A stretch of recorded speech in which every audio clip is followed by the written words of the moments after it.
Break के बाद स्वागत आपका एक बार फिर से। तो प्रधानमंत्री मोदी 3 दिन के अमेरिका के दौरे पर हैं। अमेरिका के डेलावेयर में हुई क्वाड की बैठक के बाद वो न्यूयॉर्क पहुंचे। न्यूयॉर्क में आज रात पीएम मोदी का कार्यक्रम है। वो आज भारतीय समुदाय के लोगों को संबोधित करेंगे और इसके बाद अंतर्राष्ट्रीय कंपनियों के सीईओ के साथ एक मीटिंग करेंगे। इससे पहले पीएम मोदी क्वाड की बैठक में शामिल हुए, जहां भारत और पीएम मोदी के शांति के प्रयासों की खूब तारीफ हुई। क्वाड की बैठक में चीन के विस्तारवादी नीति पर भी सवाल उठाए गए। क्वाड की बैठक में शामिल होने अमेरिका पहुंचे मोदी का खुद जो बाइडेन ने गले मिलकर स्वागत किया।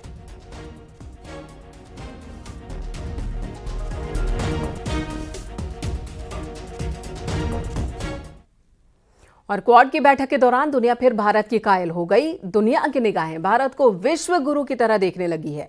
क्वाड समिट में भारत और पीएम मोदी के शांति के प्रयासों की खूब वाहवाही हुई।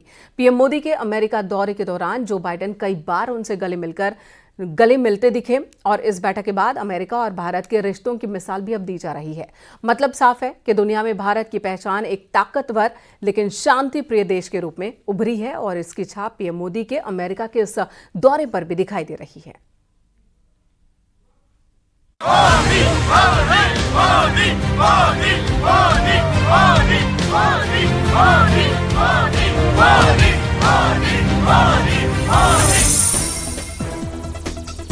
ये वो तस्वीरें हैं जो 7 समंदर पार से आई हैं। ये वो तस्वीरें हैं जिन्हें देखकर हर भारतीय गौरवान्वित है। ये वो तस्वीरें हैं जो दुनिया में भारत की अहमियत को दर्शाती हैं। Quad is here to stay. PM Modi शनिवार को जैसे ही पेंसिल्वेनिया के फिलाडेल्फिया इंटरनेशनल एयरपोर्ट पर पहुंचे, वहां मौजूद भारतीय प्रवासियों ने उनका ढोल नगाड़ों के साथ स्वागत किया। इसके साथ ही उन्होंने मोदी मोदी के नारे लगाए।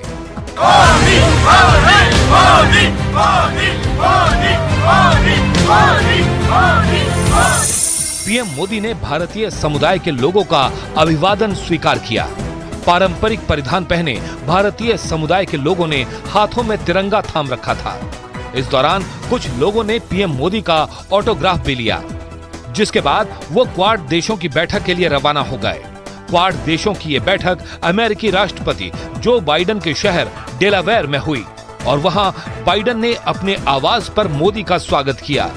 दोनों नेताओं ने मिलते ही एक दूसरे को गले लगाया। इसके बाद बाइडेन ने पीएम मोदी का हाथ थामा और उनको अपने घर के भीतर ले गए। इसके बाद एक और ऐसी ही तस्वीर सामने आई, जिसे देखकर साफ हो गया कि दुनिया के ताकतवर देश भी अब भारत को हल्के में लेने की गलती नहीं करते। वहां जब बैठक से पहले प्रधानमंत्री नरेंद्र मोदी, ऑस्ट्रेलिया के प्रधानमंत्री एंथनी एल्बनीज, जापान के प्रधानमंत्री फूमियो किशिदा और जो बाइडेन के साथ पत्रकारों से बात कर रहे थे, तो एक पत्रकार ने क्वाड के भविष्य पर सवाल उठाए, जिसके जवाब में जो बाइडेन ने क्या कहा वो पहले सुनिए।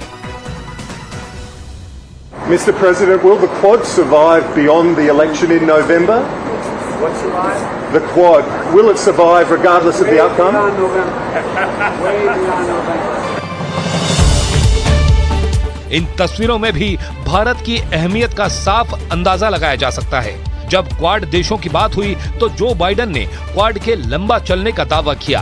साथ ही इस दौरान उन्होंने अपनी बात पर वजन डालने के लिए मोदी के कंधे पर हाथ रखा। इसके बाद क्वाड बैठक के दौरान ऑस्ट्रेलिया के प्रधानमंत्री एंथनी एल्बनीज ने अगले साल भारत में होने वाली क्वाड बैठक का जिक्र किया। सुनिए उन्होंने क्या कहा। Prime Minister Modi will be hosting us next year, and I look forward to that as well. Unlike some international forums, the Quad it doesn't have a long history. That means it's not defined by tradition, but it also means it's not confined by it. It means that as it develops. वहीं जापानी PM Fumio Kishida ने PM Modi की सराहना की और voice of global south summit के आयोजन के लिए उनकी पहल को समर्थन दिया। क्वाड का जो समिट हुआ उसके बाद, इस बायलैटरल मीटिंग के बाद वहां पे प्रधानमंत्री नरेंद्र मोदी ने जैसे पूरे क्वाड समिट का एक टोन सेट किया और ये कहा कि देखिए, हम डेमोक्रेसीज को ये जानना पड़ेगा कि टेरिटोरियल इंटेग्रिटी, सोवरेनिटी, एक इंटरनेशनल रूल बेस्ड ऑर्डर का सम्मान होना चाहिए। क्वाड समिट के बाद प्रधानमंत्री नरेंद्र मोदी न्यूयॉर्क पहुंचे। वहां आज वो Modi and US progress together कार्यक्रम में हिस्सा लेंगे। खबर है कि इस कार्यक्रम में करीब 14,000 लोग हिस्सा लेंगे।